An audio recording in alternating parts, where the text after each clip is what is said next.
Nestes momentos, então, queridos irmãos, que possamos elevar os nossos pensamentos, buscando o amparo de Deus, de Jesus, da espiritualidade maior.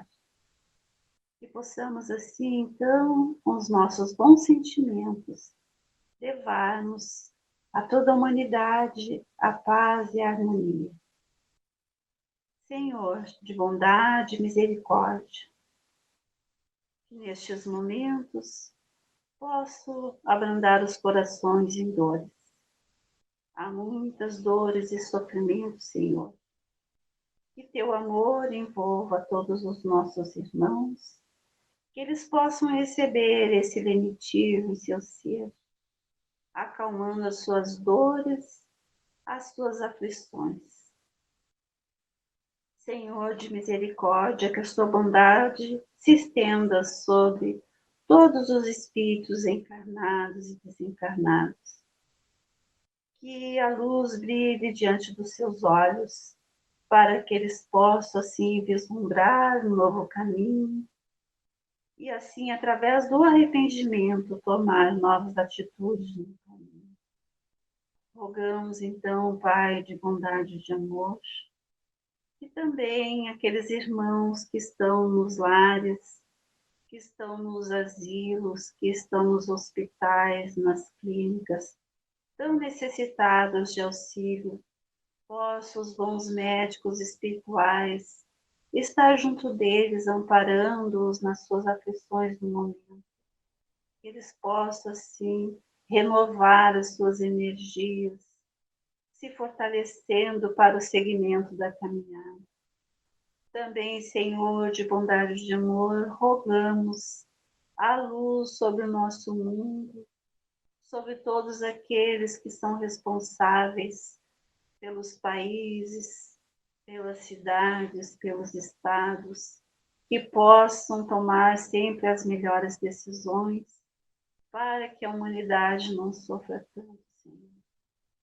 E nestes momentos também, que as luzes adentrem os nossos lares, que a paz, a harmonia ali se estabeleçam, para que possam seguir a caminhada, tomando as melhores decisões junto aos seus familiares, e que o amor se faça nos corações de todos, para que o caminho se faça mais brando, mais sereno.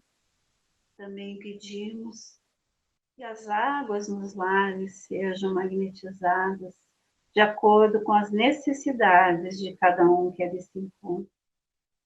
Rogamos, Pai de bondade e de amor, pelos nossos irmãos obsidiados, pelos nossos irmãos obsessores, que todos nós necessitamos tanto de auxílio para assim vislumbrarmos o verdadeiro caminho, tomando o rumo certo, que possam esses irmãos buscar os ensinamentos do nosso Mestre Jesus, ao qual temos que nos abraçarmos como os irmãos de caminhada, perdoando a cada um nas suas atitudes que por ignorância ainda acometem.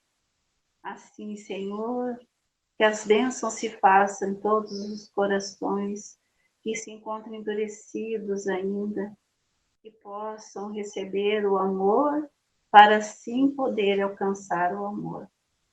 Agradecemos por todos os momentos, pela oportunidade da vida, pelo convívio para com os nossos familiares, amigos de caminhada, para o aprendizado se tornar real e assim trabalharmos os sentimentos que venham a fazer o crescimento interno. Rogamos então por todos aqueles que ainda não conseguem vislumbrar um caminho de luz e de libertação, para que estes o encontrem e que a luz se faça, Senhor, a todos então. Agradecemos por este momento, a qual esses benefícios vão ir de encontro a todos a qual mencionamos. Abençoa, Senhor, a palestra de hoje. Que assim seja. Olá, boa noite. Primeiramente, agradecer pela oportunidade que estamos tendo de mais uma vez, mesmo à distância fisicamente, podermos estar levando à frente mais um momento de reflexão e de aprendizado juntos, através de mais uma exposição doutrinária na nossa casa espírita. Agradecer a Deus em primeiro lugar, obviamente, pela oportunidade, aos bons espíritos e especialmente também à nossa querida casa espírita Fraternidade, por mais esta chance de aprendizado, de busca pelo conhecimento, de reflexão. Nós, neste momento, temos como pedido pelo Departamento Doutrinário da Casa que pudéssemos de alguma forma, dentro de um grande desafio, obviamente, que é falar deste personagem, trazermos num mês que é tão significativo para nós espíritas, e especialmente para o movimento espírita, algo sobre Allan Kardec, nosso querido codificador. Allan Kardec, que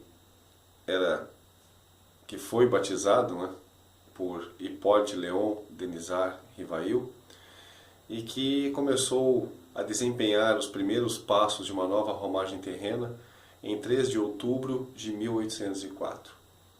Nesta data chegava à Terra um dos principais personagens do início da luz de uma doutrina, de um corpo doutrinário que primava em dar continuidade à doutrina de amor e de esperança que Jesus, já naquela época, há quase 2000 anos, havia trazido ou iniciado na Terra.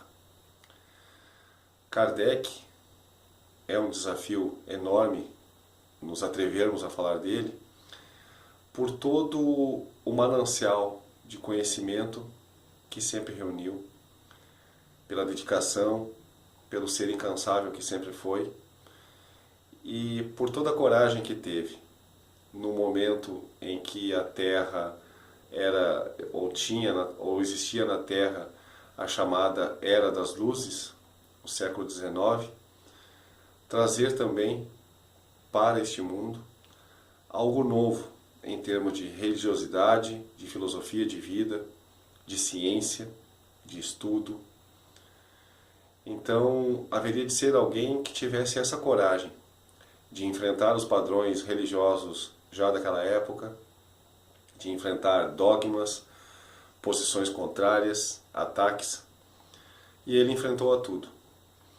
Obviamente, tinha fiéis escudeiros ao seu lado, e vale muito a pena citar talvez a principal escudeira, aquela que foi seu ombro, seu amparo, sua auxiliar direta, aquela que muito lutou bravamente ao seu lado para que tivéssemos hoje o corpo doutrinário que temos. Sua esposa querida, que ele chamava de Doce Gabi, Amélie Gabrielle Baudet, com a qual ele se casou em 1832.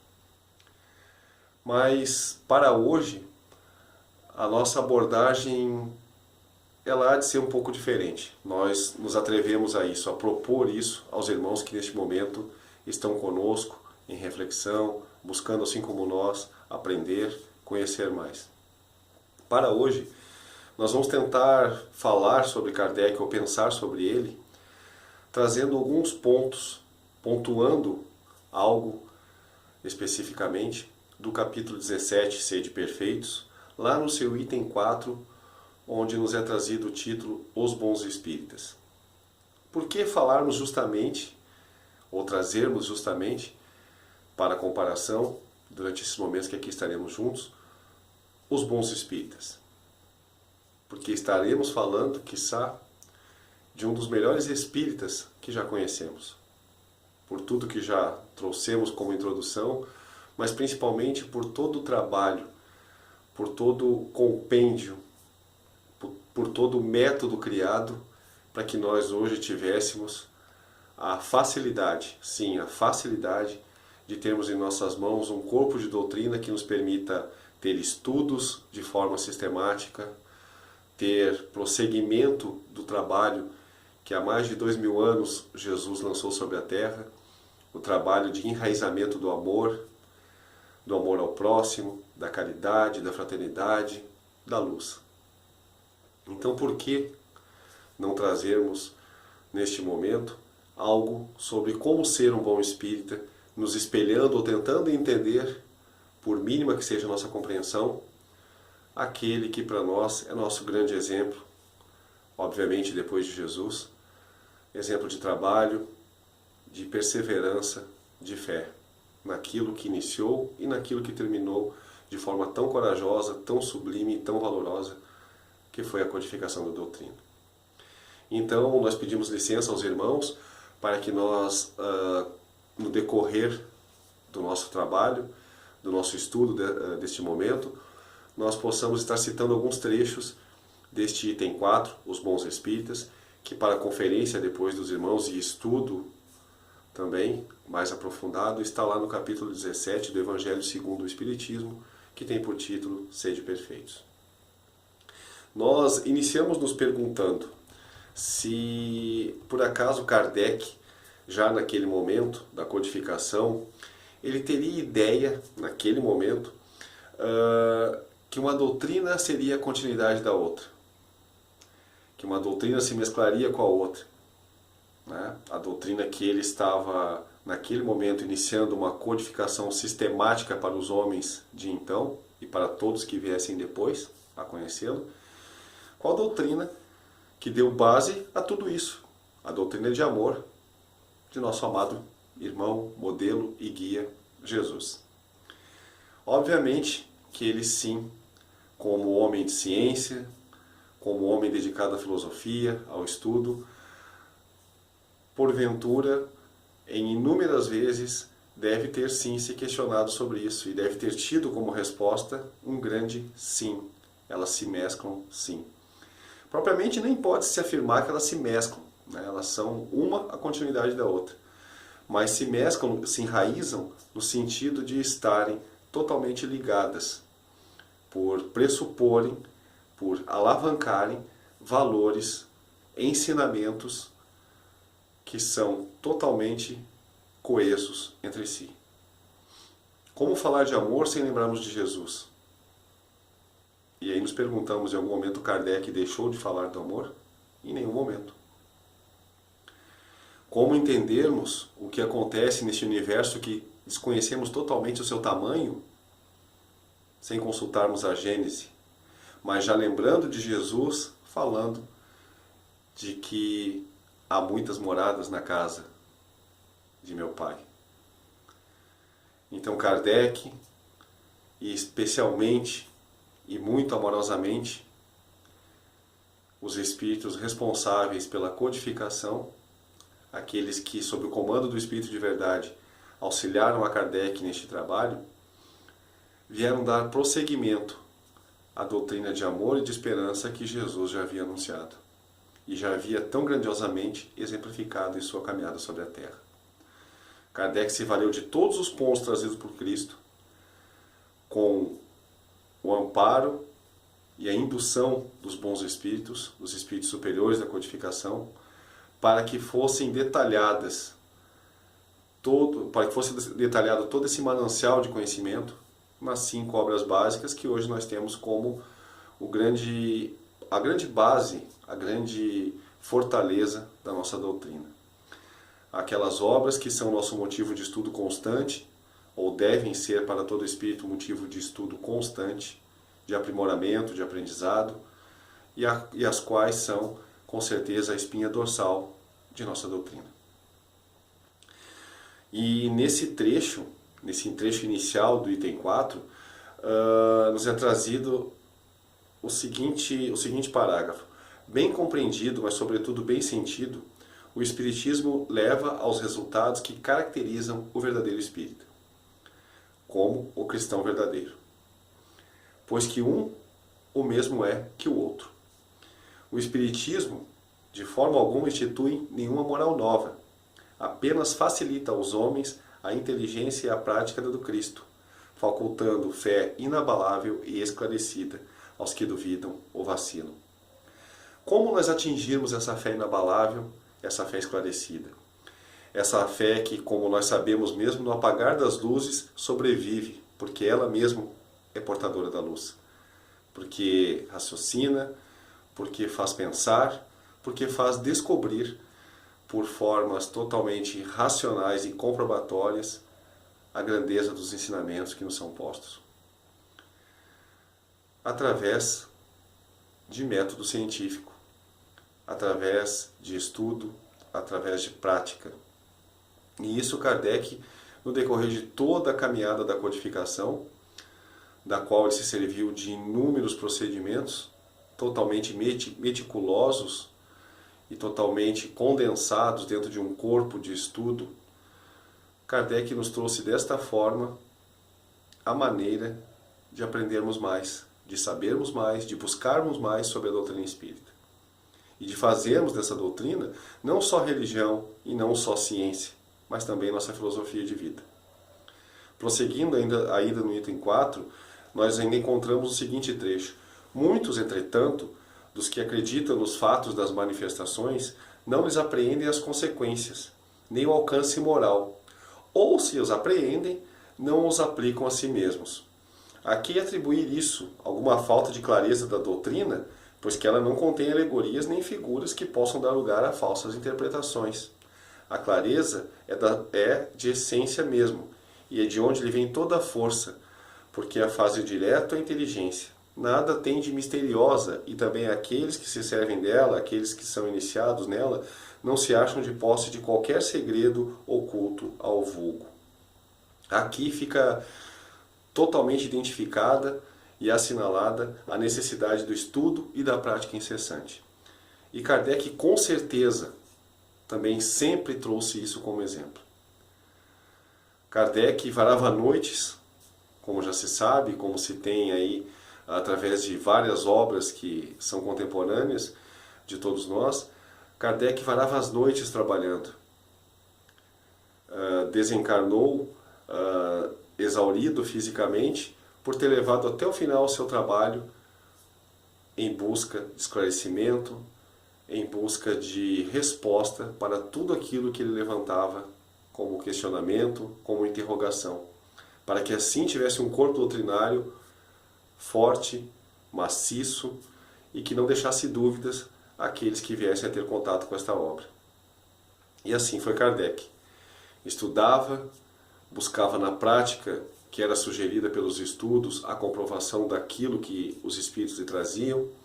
Haja visto, já naquela época de tanta dificuldade, principalmente logística, né? Hoje nós acessamos com um clique informações do mundo inteiro. Naquela época, as cartas, os textos viajavam de trens a vapor, de barcos a vapor, de carroções, e as coisas demoravam muito para acontecer devido à logística que era extremamente difícil.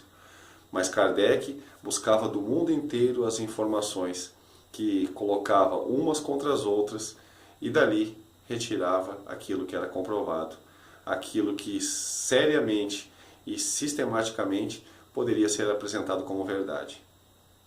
Então, ele foi mais uma vez um exemplo de que era necessário, como é até hoje, o aperfeiçoamento e o burilamento de tudo, daquilo que nos é trazido, das informações que recebemos, que necessitam de reflexão, de comprovação para uma possível aceitação posterior. E assim o é praticado o estudo doutrinário. Não há dogmas, não há pressão nem imposição para que se aceite verdades. E sim, há sempre o chamamento, o convite para que nós, por nós mesmos, e de acordo com a inteligência que carreguemos conosco, com as aptidões que tenhamos, venhamos nós a comprovar essas verdades, esses ensinamentos. Assim é nossa doutrina. E assim iniciou-se nas mãos do nosso grande codificador, através da experimentação, através de um método científico apurado, onde tudo que pudesse ser comprovado, assim o era, mas através de racionalidade, através de estudo. Continuando também, será então necessária para compreendê-la uma inteligência fora do comum? Compreender a doutrina espírita precisa-se então de uma inteligência fora do comum?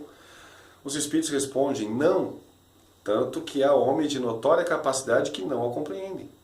Ao passo que inteligências vulgares, moços mesmos, como é citado aqui, apenas saídos da adolescência, tanto lhe apreendem com admirável precisão os mais delicados matizes.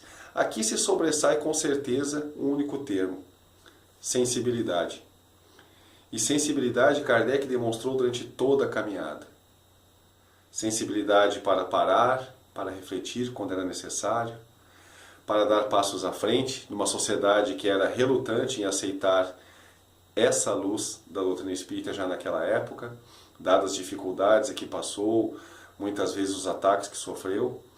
Kardec tinha a sensibilidade necessária para entender também, principalmente, que essa doutrina chegaria sim a todos quanto a quisessem conhecer, sem distinção por classe social, por qualquer outro tipo de ou móvel, né, de preconceito, como temos hoje em dia, que naquela época eram talvez muitas vezes em certas áreas muito mais fortes. Kardec entendia já naquela época, através de sua sensibilidade, que a doutrina espírita era para todos que a quisessem, para todos que a aceitassem, para todos que decidissem que a partir daquele momento gostariam sim de pensar por si próprios e de conhecer essas verdades através da razão, da fé raciocinada. Kardec se mostrava sensível por ser também um grande cientista, por ser um grande pedagogo. Né? Qual profissão é mais notória, salta mais aos olhos a necessidade de grande sensibilidade quanto a da pedagogia ou de tudo que é ligado à pedagogia? A forma que se leva o ensino, a forma que se leva o que se aprendeu aos outros, necessita de sensibilidade, porque nós temos que ter em nós a constância de que sempre aquele que está recebendo ensinamento não dispõe do aprendizado que eu já disponho. Então, ele precisa ser burilado, ele precisa ser condicionado, ele precisa ser preparado para que receba este ensinamento, este conhecimento novo. E Kardec sabia que a doutrina espírita necessitava ser assim. Ela teria que naquele momento já, e pelos séculos que ela fosse vigorar sobre a Terra, iniciar sempre das formas mais comuns, mais simples, chegando até aos conhecimentos mais complexos, sem agredir, sem deixar em dúvida, sem deixar que cada um dos homens sobre a Terra tivesse a chance de conhecê-lo.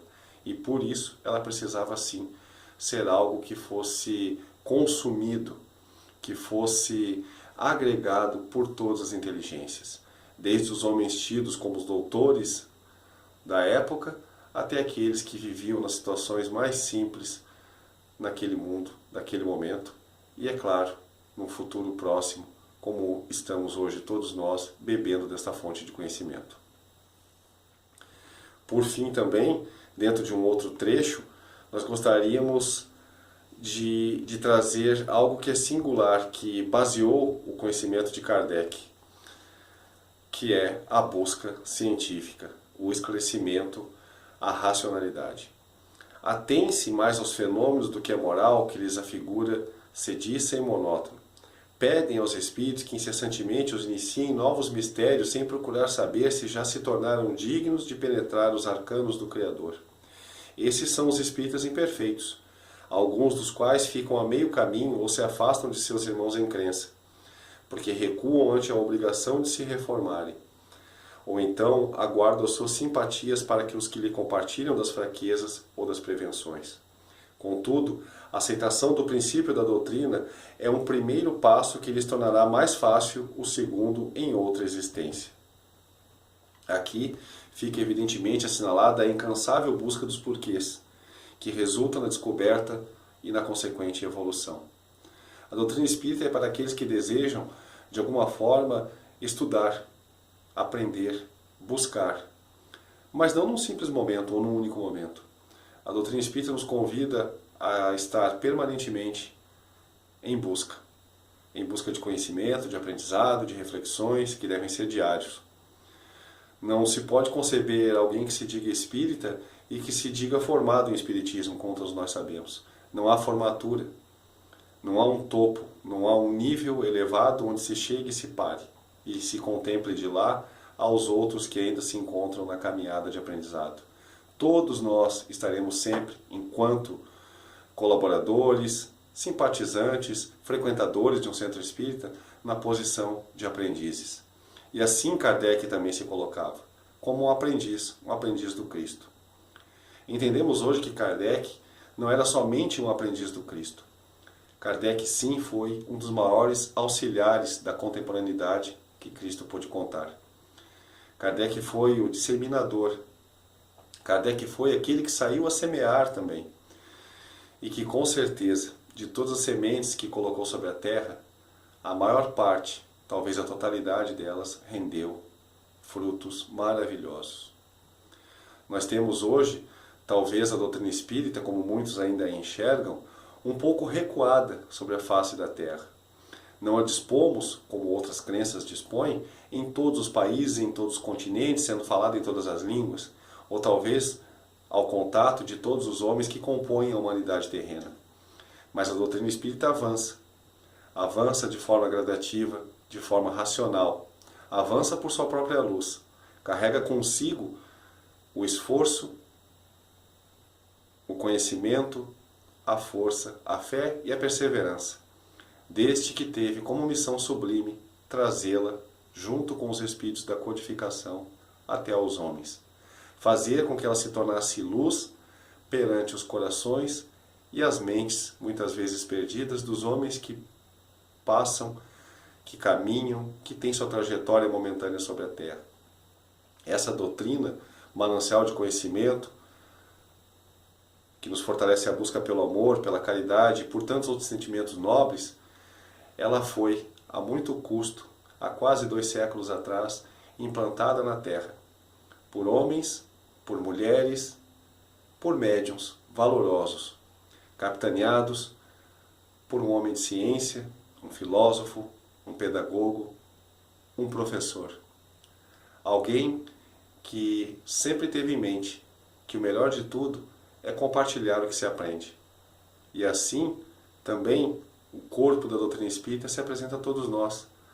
Quando detemos algum conhecimento, quando já temos alguma prática, se faz estritamente necessário que façamos com que esse conhecimento, com que essa prática cheguem a todas as pessoas a quem pudermos alcançar.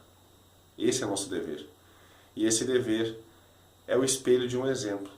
Exemplo de nosso amado Kardec, nosso codificador, nosso incansável irmão, que chegou à exaustão física em sua jornada terrena, mas que com certeza levou à frente aquela missão que lhe foi confiada, que, como sabemos, se ele mesmo falhasse nessa missão, outros já estariam sendo preparados. Mas não, ele seguiu à risca aquilo a que se comprometeu, porque com certeza, antes de chegar à Terra, no 3 de outubro de 1804, sabia o que tinha que fazer. E embora aqui, com esquecimento momentâneo, iniciou sua jornada. Como alguns ainda afirmam, tardiamente, aos 50 anos de idade física, mas com tempo razoavelmente sobrando para que ele nos desse a lição de amor que nos deu. Nós sabemos que a justiça divina, pela justiça divina, tudo chega ao seu tempo, tudo é feito no seu tempo. E com certeza Kardec iniciou a propagação, o semear dessa doutrina no tempo que deveria começar. E hoje nós temos que nos dar por muito satisfeitos e totalmente agradecidos a Jesus, a Deus primeiramente, a Jesus que deu a Kardec o manancial de elementos para que, junto dos bons espíritos da codificação, encaminhados pelo Espírito de Verdade, pudesse desdobrar os ensinos de Cristo sobre a terra num corpo de doutrina que inspira ao amor, à solidariedade, à caridade, à justiça, à benevolência, à mansuetude e a tantas outras situações em que nós podemos estar nos enquadrando desde que observemos esses ensinos com o amor, com a razão, com o coração. Talvez fosse isso, quem de nós pode afirmar, que Kardec em muitas das noites, ao qual se debruçava sobre os estudos sobre os compêndios daquela doutrina que nascia, desejava que os homens que viessem a fazer uso dessa doutrina, naquele ano, naquele século, nos séculos vindouros, tivessem o amor como bandeira.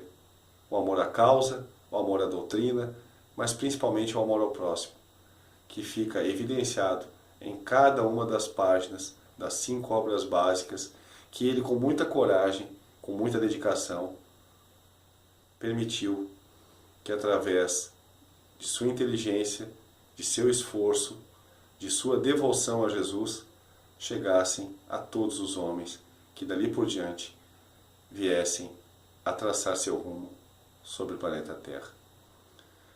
Então, agradecemos a Kardec pela oportunidade que nos dá de aprendizado diário, pela comprovação de que o estudo nunca será demais, o preparo nunca será demais, mas que a prática é estritamente necessária para a comprovação racional de tudo aquilo que desejamos, como benesse para nós e para o nosso próximo.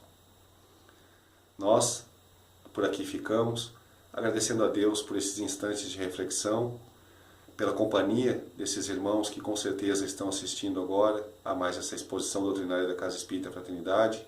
Agradecemos pela atenção de todos. Pedimos perdão pelos momentos em que nós não conseguimos, talvez, nos explicar de forma mais transparente. E pedimos a Deus que permita nos concedendo, enquanto ainda for necessário, mesmo à distância, fisicamente, mas depois, no futuro, esperamos seja bem próximo, presencialmente, a oportunidade de termos sempre essa doutrina como nossa filosofia de vida, através do estudo, através da reflexão, e a oportunidade de sempre também podermos estarmos falando sobre Kardec. Muito obrigado a todos e até uma próxima oportunidade. Então, nestes momentos, refletindo nos ensinamentos que foram passados neste dia, na lição recebida, vamos então, irmãos, elevarmos os nossos pensamentos, agradecendo a esta oportunidade e que a paz se faça em todos os corações. Que assim seja.